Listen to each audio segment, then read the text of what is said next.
ಪ್ರಿಯ ವೀಕ್ಷಕರೇ ನಮಸ್ಕಾರ.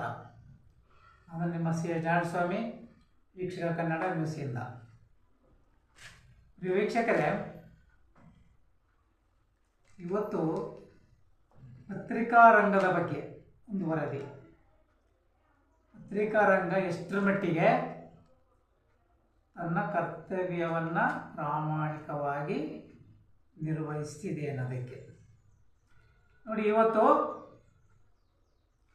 ಪತ್ರಿಕಾ ರಂಗ ಅನ್ನೋದು ಯಾವ ಮಟ್ಟಿಗೆ ಹೋಗ್ಬಿಟ್ಟಿದೆ ಅಂದರೆ, ಕೆಲವು ಕಿಡಿಗೇಡಿಗಳಿಂದ ಪತ್ರಿಕಾ ರಂಗ ಇವತ್ತು ಭಿಕ್ಷಿಕಾ ರಂಗ ಆಗೋಗ್ಬಿಟ್ಟಿದೆ ನೋಡಿ. ಇವು ಎಲ್ಲ 2 ಪುಟದ ಪೇಪರು ಮತ್ತು ಇವು 4 ಪುಟದ ಪೇಪರು. ಈ ಪತ್ರಿಕೆಗಳು ಸ್ಥಳೀಯವಾಗಿ ಮುದ್ರಣ ಆಗ್ತವೆ.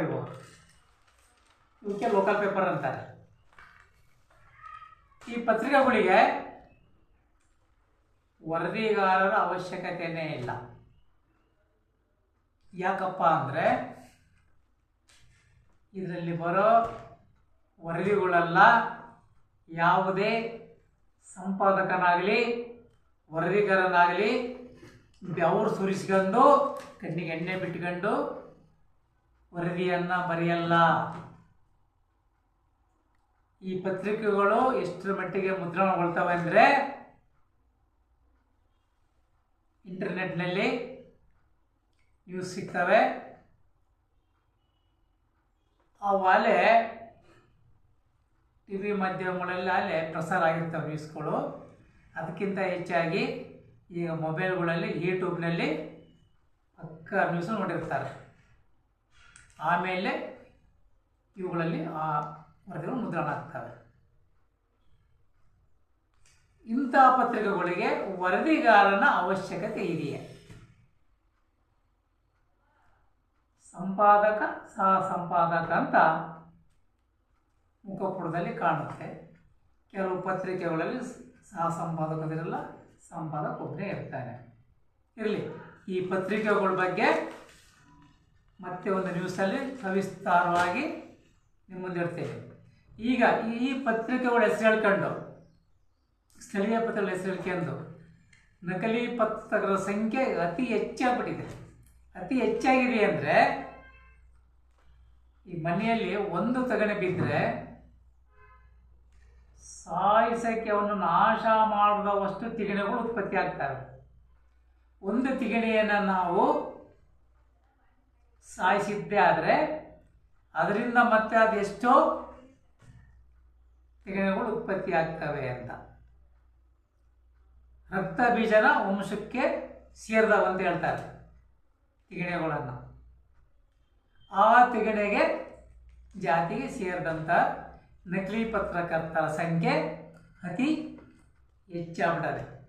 ಕರ್ನಾಟಕದ ಎಲ್ಲ ಜಿಲ್ಲೆಯಲ್ಲಿಯೂ ಸಹ ಈ ನಕಲಿ ಪತ್ರಕರ್ತರ ಹಾವಳಿ ದಿನದ ದಿನಕ್ಕೆ ಹೆಚ್ಚುತ್ತಿದೆಯೇ ಹೊರತು ಕಮ್ಮಿ ಆಗ್ತಾ ಇಲ್ಲ. ಇದು ಯಾಕಪ್ಪ ಹೆಚ್ಚಾಗ್ತಿದೆ ಅಂದರೆ, ಕೊಡುವವನು ಇರೋವರೆಗೆ ಪಡೆದುಕೊಳ್ಳುವವನಿರ್ತಾನೆ ಅಂತೇಳಿ ಇವರಿಗೆ ಟಾರ್ಗೆಟು ಅಧಿಕಾರಿಗಳೇ ಇವರಿಗೆ ATM ಕಾರ್ಡ್. ಅಧಿಕಾರಿಗಳೇ ಇವರನ್ನು ಇವತ್ತು ಲಾಲನೆ ಪೋಷಣೆ ಮಾಡ್ತಿದ್ದಾರೆ ಅಂತೇಳಿ ಘಂಟಾಘೋಷವಾಗಿ ಹೇಳ್ಬೋದು.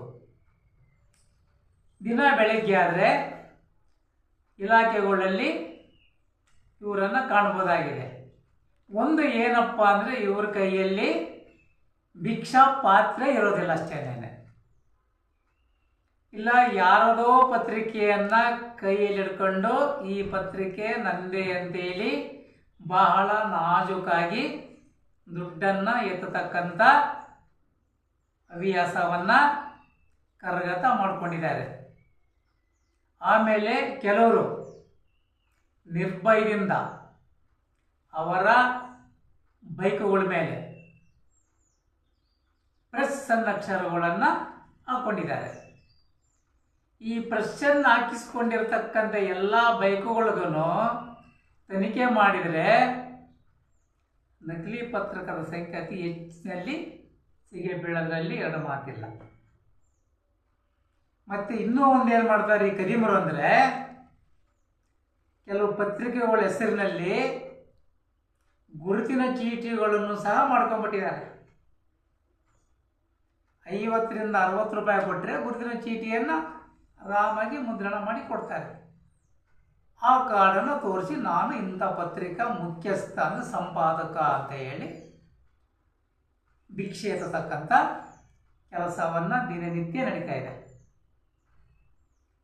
ಇಲಾಖೆಗಳಲ್ಲಿ ಇವ್ರ ಕಾಟ ಅದೆಷ್ಟರ ಮಟ್ಟಿಗೆ ಸಹಿಸ್ಕೊಂಡಿದ್ದಾರೆ ಅಧಿಕಾರಿಗಳು ಅಂದರೆ ಅವ್ರ ಹತ್ರನೇ ಕೇಳಿ ತಿಳ್ಕೋಬೇಕು.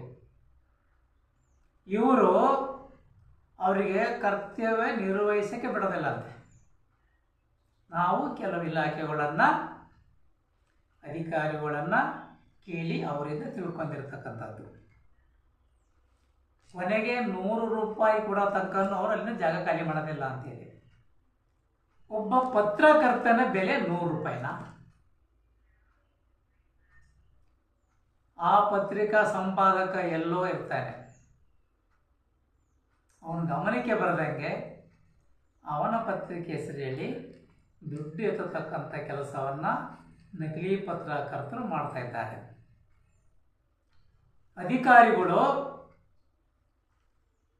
ಅವರಿಗೆ ಕೊಡ್ತಕ್ಕಂಥ ಭಿಕ್ಷೆಯನ್ನು ನಿಲ್ಲಿಸಿಬಿಟ್ರೆ ನಿಜಕ್ಕೂ ಅವರು ಪೇಂಟ್ ಹೊಡೆಯೋಕ್ಕಾದರೂ ಹೋಗ್ತಾರೆ, ಜಮೀನುಗಳಲ್ಲಿ ಕಳೆ ತೆಗಿಯೋಕ್ಕಾದರೂ ಹೋಗ್ತಾರೆ, ಮತ್ತೊಂದು ಕೆಲಸಗಳಿಗೆ ಹೋಗ್ತಾರೆ ಅವರು. ಈ ಪತ್ರಕರ್ತರಿಂದ ಈ ಅಧಿಕಾರಿಗಳಿಂದ ಇವತ್ತು ಪತ್ರಕರ್ತರನ್ನವರು ಆರಾಮಾಗಿ ಜೀವನ ಮಾಡ್ತಿದ್ದಾರೆ. ಪತ್ರಿಕಾ ರಂಗಕ್ಕೆ ಇವರ ನೋಡಿ ಕೆಟ್ಟ ಕ್ಯಾನ್ಸರ್ ಕಾಯಿಲೆಯಾಗಿ ಪರಿಣಮಿಸಿಬಿಟ್ಟಿದ್ದಾರೆ. ಪತ್ರಕರ್ತರಿಗೆ ಬೆಲೆ ಇಲ್ದಂಗೆ ಮಾಡಿರೋದೇನೆ ಈ ನಕಲಿ ಪತ್ರಕರ್ತರು. ಇವರದ್ದೇ ಒಂದು ಟೀಮ್ ಇದೆ. ಪ್ರತಿ ಜಿಲ್ಲೆಯಲ್ಲಿ ತಾಲೂಕಲ್ಲಿ ಇವ್ರದ್ದೇ ಒಂದು ಟೀಮ್ ಇದೆ. ಯಾಕಂದರೆ ಬೆವರು ಸುರ್ಸಂಗಿಲ್ಲ, ಮೈ ಬಗ್ಸಂಗಿಲ್ಲ. ಇಲಾಖಾಧಿಕಾರಿಗಳ ಮುಂದೆ ಕುತ್ಕೊಂಡ್ಬಿಟ್ಟು ನಾನು ಪತ್ರಕರ್ತ. ಕೆಲವು ಅಧಿಕಾರಿಗಳು ನೀನು ಸಂಪಾದಕ ಅಂತ ಹೇಳ್ತೀಯಲ್ಲ, ಪತ್ರಿಕೆ ಒಂದು ಮುಂದಕ್ಕೆ ಇಡಪ್ಪ ಅಂತ ಕೇಳಿದ್ದೆ ಆದರೆ ಅವನ ಹತ್ರ ಪತ್ರಿಕೆನೇ ಇರೋದಿಲ್ಲ. ಏನಾದರೂ ಒಂದು ಸೊಗು ಬೇಡಿ ಅವ್ರ ಬಾಯಿಯನ್ನು ಮುಚ್ಚಿಸ್ತಾನೆ. ಈ ರೀತಿ ಇವರು ಹೊಟ್ಟೆಪಾಡಿಗೋಸ್ಕರ ಪತ್ರಿಕೆ ಹೆಸರನ್ನು ಹೇಳ್ಕಂತ ಅಧಿಕಾರಿಗಳಿಗೆ ತೊಂದರೆ ಕೊಟ್ಕಂತ ಪತ್ರಿಕಾ ರಂಗಕ್ಕೆ ಮಾರಕವಾಗಿ ಹೋಗ್ಬಿಟ್ಟಿದ್ದಾರೆ. ಯಾರಾದ್ರೂ ಕೇಳಿದರೆ ನಾವು ಯಾಕ್ರಿ ಹೆದರಬೇಕು? ರಾಜಕೀಯದಲ್ಲಿ ಯಾರ್ಯಾರೋ ಏನೇನೋ ದುಡ್ಡು ಹೊಡ್ಕೊಂಡು ತಿನ್ನೋದಿಲ್ವಾ, ನಾವಿದನ್ನು ಹಂಗೆ ಮಾಡ್ತೀವಾ ಹಿಂಗೆ ಮಾಡ್ತೀವಾ ಅಂತೇಳಿ ಕೇಳಿದವರಿಗೇ ಉತ್ತರ ಕೊಡ್ತಕ್ಕಂಥ ಕೆಲಸವನ್ನು ಇವರು ಕರಗತ ಮಾಡ್ಕೊಂಡಿದ್ದಾರೆ. ಅಧಿಕಾರಿಗಳು ಇವರಿಗೆ ಹಣ ಕೊಡೋದನ್ನು ನಿಲ್ಲಿಸಿಬಿಟ್ರೆ ನಿಜಕ್ಕೂ ಇವರು ಅವಳಿಗೆ ಕಡಿವಾಣ ಹಾಕಿದಂಗೆ ಆಗುತ್ತೆ. ಇವರನ್ನು ಬೆಳೆಸ್ತಿರೋದೇನೇ ಅಧಿಕಾರಿಗಳು. ಅಧಿಕಾರಿಗಳು ಇವರಿಗೆ ಮಣಿತಾರೆ ಅಂದರೆ ಅಧಿಕಾರಿಗಳ ಅಸಹಾಯಕತೆ ಏನು? ಅಧಿಕಾರಿಗಳು ಏನಾದರೂ ಭ್ರಷ್ಟತೆಯಲ್ಲಿ ತೊಡಗಿದಾರ ಅನ್ನೋದು ಅನುಮಾನಕ್ಕೆ ಎಡೆ ಮಾಡಿ ಕೊಡ್ತಾರೆ. ನೋಡಿ, ಇವತ್ತು ಪತ್ರಿಕಾ ರಂಗಕ್ಕೆ ಬೆಲೆ ನಿಲ್ದಂಗೆ ಹೋಗಿದೆ. ಯಾರಿಂದ? ಈ ನಕಲಿ ಪತ್ರಕರ್ತರನ್ನ ಕದಿಮರಿಂದ. ಮತ್ತೆ ಇವರು ಸಂಜೆ ಆಗಿಬಿಟ್ರೆ ಏನೋ ಎಲ್ಲೋ ಕಷ್ಟಪಟ್ಟು ದುಡಿದ್ರಂತರ ಮನೆಗೆ ತಿಂಡಿ ತಿನಿಸುಗಳನ್ನು ತಗೊಂಡು ಹೋಗೋದು ಸಹ ಕಾಣ್ಬೋದಾಗಿದೆ. ಯಾವುದೇ ಪತ್ರಕರ್ತ ಬಂದರೂ ಸಹ ಅವನು ನಿಜವಾದ ಪತ್ರಕರ್ತನೇ ಆಗಿರಲಿ, ಅವನಿಗೆ ಅಂತ ಕೆಲವು ನಿಯಮಗಳಿದೆ. ಅವನು ತಿಂಗಳಲ್ಲಿ 4 ರಜೆಗಳನ್ನು ಹೊರತುಪಡಿಸಿ ಭಾನುವಾರ ಇನ್ನು ಮಿಕ್ಕ 26 ದಿವಸನೂ ಪತ್ರಿಕೆಗಳನ್ನು ಮುದ್ರಣ ಆಗಬೇಕಾಗಿದೆ. ಅವನು ಒಂದು ದಿನಕ್ಕೆ ಎಷ್ಟು ಪತ್ರಿಕೆಗಳನ್ನು ಮುದ್ರಣ ಮಾಡ್ತಾನೆ ಅದನ್ನು ಕೇಳಿಬಿಟ್ರೆ ಅಧಿಕಾರಿಗಳು ಅವನು ಆಫೀಸ್ ಬಾಗಿಲಿಗೆ ಬರೋದಿಲ್ಲ. ಯಾಕಂದರೆ ಅವನು ಭ್ರಷ್ಟನೇ, ಸರ್ಕಾರಕ್ಕೆ ವಂಚನೆ ಮಾಡ್ತಕ್ಕಂತೇನೆ ಅವನು ಸಹ ಸರ್ಕಾರದ ಕಣ್ಣಿಗೆ ಮಣ್ಣರಿಸ್ತಾನೆ. ಅವರು ಪತ್ರಕರ್ತರಿಗೂ ಒಂದು ಷರತ್ತಿದೆ, ಎಷ್ಟು ಪತ್ರಿಕೆ ಪ್ರಿಂಟ್ ಆಗಬೇಕು ಅನ್ನೋದು. ಇದನ್ನು ಅಧಿಕಾರಿಗಳು ಪ್ರಶ್ನೆ ಮಾಡಿದ್ದೆ ಆದರೆ ಅಧಿಕಾರಿಗಳಿಗೆ ಅವರು ಪ್ರಶ್ನೆ ಮಾಡೋಕ್ಕೆ ಬಾಯಿ ಬಂದಾಗ ಹೋಗುತ್ತೆ. ಅದರಿಂದ ಈ ನಕಲಿ ಪತ್ರಕರ್ತರ ಅಂತಕ್ಕಂಥ ಕದಿಯಮರಿಗೆ ಅಧಿಕಾರಿಗಳೇ ಕಡಿವಾಣ ಹಾಕಬೇಕಾಗಿದೆ. ಅಧಿಕಾರಿಗಳೇ ಇವತ್ತು ಅವರಿಗೆ ಪೋಷಕರಾಗಿಬಿಟ್ಟಿದ್ದಾರೆ ಮತ್ತು ATM ಕಾರ್ಡ್ ಆಗಿಬಿಟ್ಟಿದ್ದಾರೆ. ದಿನಕ್ಕೆ ಏನಿಲ್ಲ ಅಂದ್ರೆ ಅವನು 500,000 ವಸೂಲಿ ಮಾಡದೆ ಮನೆಗೆ ಹೋಗೋದಿಲ್ಲ. ಇವರು ಸೋಂಬೇರಿಗಳಾಗಲಿಕ್ಕೆ, ದುಡಿಲಾರದೆ ಮೈಗಳ್ತನ ಮಾಡಿಕೊಳ್ಳಲಿಕ್ಕೆ ಅಧಿಕಾರಿಗಳೇ ಕಾರಣ. ಅದರಿಂದ ಅಧಿಕಾರಿಗಳು ಭಾಳ ಆಲೋಚನೆ ಮಾಡಿ ಈ ಪತ್ರಕರ್ತರನ್ನು ಸೋಗಾಕೊಂಬರ್ತಕ್ಕಂಥವ್ರ ಬಗ್ಗೆ ಭಾಳ ಗಮನ ಹರಿಸ್ಬೇಕಾಗಿದೆ. ಸಣ್ಣ ಪುಟ್ಟ ಇಲಾಖೆಯಿಂದ ದೊಡ್ಡ ಮಟ್ಟದ ಇಲಾಖೆ ತನಕನ ಇವ್ರದ್ದು ಅವಳಿ ಜೋರಾಗ್ಬಿಟ್ಟೈತೆ. ಅಧಿಕಾರಿಗಳು ಅವರ ಅಸಹಾಯಕತೆಯನ್ನು ಇಷ್ಟರ ಮಟ್ಟಿಗೆ ಹೇಳ್ತಾರೆ ಅಂದರೆ, ಅದರಲ್ಲೂ ಕೆಲವರು ನಾವು ದಲಿತ ಪತ್ರಕರ್ತರು ಅಂತಕ್ಕಂಥದ್ದನ್ನು ಅಲ್ಲಿ ಬಿಂಬಿಸ್ತಾರಂತೆ. ಅಂದರೆ ನಾವು ನೀವಿನ್ನೇನಾನು ಅಂದ್ರಿ ಅಂತೇಳಿ ಮುಂದುವರಿತೀವಿ ಅಂತಕ್ಕಂಥ ಭಯನೂ ಅಧಿಕಾರಿಗಳು ಇಡ್ತಕ್ಕಂಥದ್ದು ಕೇಳಿ ಬರ್ತಾ ಇದೆ. ಅದರಿಂದ ಪ್ರತಿ ಇಲಾಖೆಯಲ್ಲಿ ಪೊಲೀಸ್ ಇಲಾಖೆ ಗಮನ ಹರಿಸಿ ಇಂಥವರಿಗೆ ಸರಿಯಾದ ಕಡಿವಾಣ ಹಾಕಬೇಕಾಗಿದೆ. ಮಾನ್ಯ ವರಿಷ್ಠಾಧಿಕಾರಿಗಳು ಎಲ್ಲ ಕಚೇರಿಗಳಲ್ಲಿ ತಮ್ಮ ಇಲಾಖೆಯ ನಂಬರನ್ನು ಕೊಟ್ಬಿಟ್ಟು ಅಧಿಕಾರಿಗಳು ಫೋನ್ ಮಾಡಿದ ತಕ್ಷಣವೇ ಇವರಿಗೆ ಸ್ವಲ್ಪ ಬಿಸಿ ಮುಡಿಸಿದರೆ ನಿಜಕ್ಕೂ ಇವರು ಮಿಚ್ಚಿಕೊಂಡು ಅವರವರು ಕೆಲಸಗಳಿಗೆ ಓದೇ ಹೋಗ್ತಾರೆ. ಇವರು ಕಾಟ ಅಧಿಕಾರಿಗಳಿಗೆ ತಪ್ಪೇ ತಪ್ಪುತ್ತೆ. ಅದರಿಂದ ಈ ನಕಲಿ ಪತ್ರಕರ್ತರ ಅವಳಿಯನ್ನು ನಿಯಂತ್ರಣ ಮಾಡಬೇಕಾಗಿರೋದು ಪೊಲೀಸ್ ಇಲಾಖೆಗೂ ಮತ್ತು ಅಧಿಕಾರಿಗಳು ಸಹ ಪೊಲೀಸ್ ಇಲಾಖೆಗೆ ಸಹಕಾರ ಮಾಡಬೇಕಾಗಿದೆ. ಅಧಿಕಾರಿಗಳಿಗೆ ಕರ್ತವ್ಯ ನ್ಯೂಸಲ್ಲಿರೋದ್ರಿಂದ ಭಾಳ ಕಷ್ಟ ಆಗ್ಬಿಟ್ಟಿದೆ. ಅವರಿಗೆ ಕರ್ತವ್ಯ ನಿರ್ವಹಿಸೋಕ್ಕೆ ಬಿಡೋದಿಲ್ಲ, ಆ ರೀತಿ ಅವರಿಗೆ ಹಿಂಸೆ ಮಾಡಿಕೊಂಡು ಅವರ ಎದುರುಗಡೆ ಕೂತ್ಕೊಳ್ತಾರೆ ಅನ್ನೋದು ಕೆಲವಾರು ಅಧಿಕಾರಿಗಳು ಹೇಳ್ಕೊಳ್ತಾರೆ.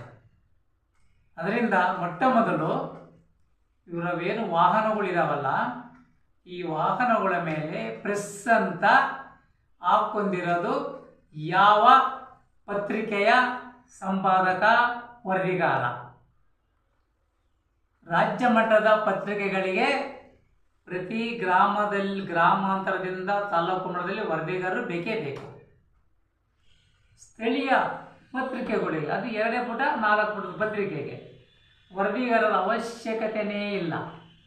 ಒಂದು ವೇಳೆ ಅವನು ವರದಿಗಾರ ಅಂತೇಳಿ ಕರ್ತವ್ಯಿಸ್ತಿದ್ರೆ ಅವನು ಮಾಡಿದ ವರದಿ ಮೇಲೆ ಅವನ ಹೆಸರಿರಬೇಕು, ಇಂಥವನು ವರದಿಗಾರ ಅಂತೇಳಿ. ಯಾವ ಪತ್ರಿಕೆಗಳನ್ನು ಕಂಡು ಬರೋದು ಭಾಳ ಅಪರೂಪ ಆಗಿದೆ ಸ್ಥಳೀಯ ಪತ್ರಿಕೆಗಳಲ್ಲಿ. ಅದರಿಂದ ಅಧಿಕಾರಿಗಳು ಈ ನಕಲಿ ಪತ್ರಕರ್ತರ ಬಗ್ಗೆ ಗಮನ ಹರಿಸಿ ಇವರ ಅವಳಿಯನ್ನು ನಿಯಂತ್ರಿಸಬೇಕಾಗಿದೆ. ಜೈ ಹಿಂದ್, ಜೈ ಕರ್ನಾಟಕ. ಪ್ರಿಯ ವೀಕ್ಷಕರೇ, ನಮ್ಮ ಚಾನಲ್ ಇಷ್ಟವಾದಲ್ಲಿ ಸಬ್ಸ್ಕ್ರೈಬ್ ಮಾಡಿ, ಶೇರ್ ಮಾಡಿ, ಇತರರಿಗೂ ಕಳಿಸಿ. ಯಾರಾದ್ರೂ ತೊಂದರೆಗೆ ಒಳಪಟ್ಟಲ್ಲಿ ಅಂಥವರು ನಮ್ಮ ಸ್ಟುಡಿಯೋಗೆ ಬಂದುಬಿಟ್ಟು ತಮ್ಮ ಅನಿಸಿಕೆಗಳನ್ನು ಹೇಳ್ಕೋಬೋದಾಗಿದೆ. ನಮಸ್ಕಾರ.